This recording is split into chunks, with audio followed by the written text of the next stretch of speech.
How to log out your Wise account from all devices. Hello guys, this is Trading for Beginners, and in this video I'll be showing you how to log out your Wise account from all of the existing devices. So in order to do that, you just simply have to open your Wise application at very first and unlock it with your biometrics or PIN code. Then this homepage will appear if you have logged in your account.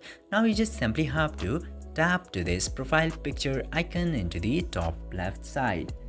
And after tapping into there, you will get to see this setting option into general section. Tap into setting option and then you will get to see this privacy and security section into the top. Tap into privacy and security and then you will have to tap into this Logout Everywhere option. Just simply tap to Logout Everywhere and then in order to confirm the process, tap to Confirm Logout. Then after doing this, your Wise account will successfully be logged out from all of the active sessions. I hope this video was helpful for you. If yes, don't forget to like, share and subscribe to the channel to never miss another update. Thank you for watching the video.